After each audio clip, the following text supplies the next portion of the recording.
प्रणाम काशी, आपका अपना मंच पब्लिक खबर एक बार फिर हाजिर है। आप सुन रहे हैं रेडियो चौबेपुर, जहां हर सुबह आपको मिलती हैं वो खबरें जो आप जानना चाहते हैं।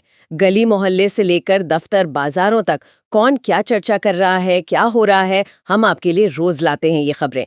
न किसी चैनल का शोर, न पन्ने पलटने की मशक्कत। बस सुनिए सधी हुई चुनी हुई बातें हर सुबह सिर्फ आपके अपने रेडियो चौबेपुर पर। तो चलिए चाय के साथ या अपनी दिनचर्या का काम करते हुए सुनते हैं आज आपके इलाके और आसपास की सबसे अहम सुर्खियां। तो सबसे पहले बात करते हैं कानून व्यवस्था से जुड़ी कुछ जरूरी खबरों की। बीएचयू के ट्रॉमा सेंटर में एक महिला प्रोफेसर ने उन्होंने प्रभारी और 3 बाउंसरों पर छेड़खानी और धमकी देने का आरोप लगाया है। जी, और इस पर मामला दर्ज कर लिया गया है। अच्छा, हाँ, और एक और मामला भी बीएचयू से ही जुड़ा है। क्या है वो? वहाँ एमबीए में एडमिशन दिलाने के नाम पर हीरापुर की एक छात्रा से करीब 11.84 लाख की ठगी हुई। 11,84,000, काफी बड़ी रकम है। जी हाँ, और इस मामले में चौक थाने में 4 लोगों के खिलाफ केस दर्ज किया गया है। तो शहर में और भी कुछ अपराध की घटनाएं हुई हैं? हाँ, कुछ और मामले भी हैं। जैसे ब्रह्मा घाट के रहने वाले हैं सुनील चितले जी। उनके बैंक खाते से बिना किसी ओटीपी के ही मतलब 2.63 लाख रुपए निकल गए। अरे, बिना ओटीपी के ये कैसे हुआ? जी हाँ, ये थोड़ा अजीब है। कोतवाली पुलिस इसकी जांच कर रही है कि आखिर ये हुआ कैसे। और एक और घटना है रामदत्तपुर इलाके में। वहां सुबह टहल रही एक बुजुर्ग महिला थी, उनके गले से सोने की चेन छीन ली गई। ओ, दिन दहाड़े। हाँ, और ये पूरी घटना पास के सीसीटीवी कैमरे में कैद हो गई है। अच्छा, तो शायद उससे आरोपियों की पहचान हो पाए। जी, उम्मीद तो यही है। और एक दुखद खबर भी है त्रिपुरा घाट से। हाँ। वहां बिहार के मुजफ्फरपुर का रहने वाला एक 22 साल का युवक था, वो गंगा जी में नहाते समय डूब गया। ओह, बहुत दुखद। हाँ, गोताखोर अभी भी उसकी तलाश कर रहे हैं। चलिए अब जरा शिक्षा जगत की तरफ चलते हैं, कुछ खबरें वहां से भी हैं। जी बिल्कुल। Indian institute of technology BHU, मतलब आईआईटी बीएचयू, हाँ, आईआईटी बीएचयू, वो 7 से 18 जुलाई के बीच आर्टिफिशियल इंटेलिजेंस और मशीन लर्निंग पर एक खास जायंट कोर्स करवा रहा है। अच्छा, जायंट कोर्स, ये छात्रों के लिए काफी फायदेमंद होगा। जी, और दूसरी तरफ काशी विद्यापीठ में एमए समाजशास्त्र की सेमेस्टर परीक्षाएं हैं 16 से 23 जून तक। और राजनीति विज्ञान की? हाँ, राजनीति विज्ञान की परीक्षाएं 1 से 14 जुलाई तक होंगी। ठीक है। और विद्यापीठ में ही जो अंडर ग्रेजुएट कोर्सेज हैं, यूजी एडमिशन, उसके लिए फॉर्म भरने की प्रक्रिया भी पूरी हो गई है। अच्छा, तो मेरिट लिस्ट अब जल्दी आ जाएगी? हाँ, उम्मीद यही है कि मेरिट लिस्ट जल्द जारी होगी। हाँ। और स्कूलों के लिए भी एक खबर है। बताइए। कक्षा 6 से 12 तक के जो छात्र हैं वो इंस्पायर अवार्ड के लिए अपने आइडियाज भेज सकते हैं। हाँ, इंस्पायर अवार्ड, ये इसकी तारीख क्या है? 15 जून से 15 सितंबर तक आवेदन कर सकते हैं। अच्छा, तो शिक्षा के साथ साथ शहर में और क्या नया हो रहा है? कौशल विकास वगैरह? हाँ, उस पे भी काम हो रहा है। जो भारतीय पर्यटन एवं यात्रा प्रबंधन संस्थान है IITM, जी, पर्यटन मंत्रालय वाला हाँ संस्थान, वही, वो शहर के नाविकों, ऑटो ड्राइवरों, गाइडों और टूर ऑपरेटर्स को सॉफ्ट स्किल्स की ट्रेनिंग देगा। अच्छा, ये तो बहुत बढ़िया पहल है। इससे पर्यटकों को भी अच्छा अनुभव मिलेगा। बिल्कुल।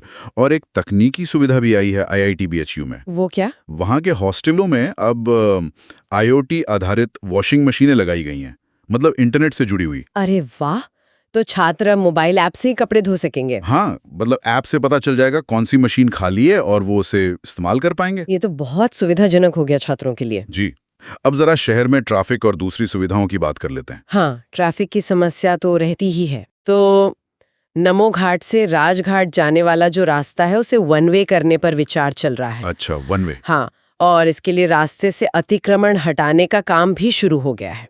ठीक है। और गोदोलिया, वो तो नो व्हीकल जोन है ना? जी हाँ, गोदौलिया के नो व्हीकल जोन में पुलिस ने सख्ती दिखाई है।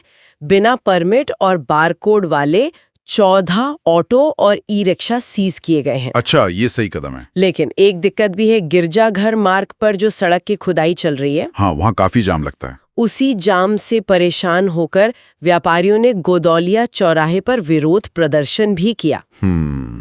ये भी एक समस्या है। विकास कार्यों के साथ ये दिक्कतें आ जाती हैं कभी लगी। अच्छा, प्रशासनिक स्तर पर क्या चल रहा है? प्रशासनिक स्तर पर वरुणा जोन में पुलिस विभाग में कुछ तबादले हुए हैं। कितने? 30 सब इंस्पेक्टर समेत कुल 37 पुलिस कर्मियों का ट्रांसफर किया गया है। ठीक है। और वीडीए, वाराणसी विकास प्राधिकरण, अवैध निर्माण पर कार्रवाई जरूरी है। बिल्कुल। अच्छा, शहर के धार्मिक और सांस्कृतिक गतिविधियों की भी बात कर ले। हाँ जरूर।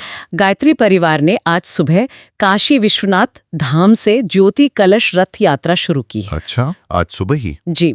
और अब मौसम का हाल जान लेते हैं। गर्मी तो बहुत है। हाँ, गर्मी तो बहुत है, लेकिन शायद कुछ राहत मिलने वाली है। कैसे?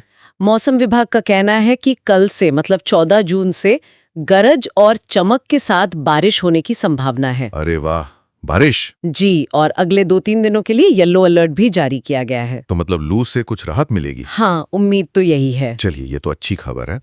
आखिर में खेल जगत से भी कुछ खबरें हैं शायद? हाँ, खेल जगत से भी अच्छी खबरें हैं। रायपुर में 28 जून से राष्ट्रीय अंडर 18 कबड्डी प्रतियोगिता होनी है। जी। उसके लिए वाराणसी के 8 खिलाड़ियों का चयन हुआ है। बहुत बढ़िया।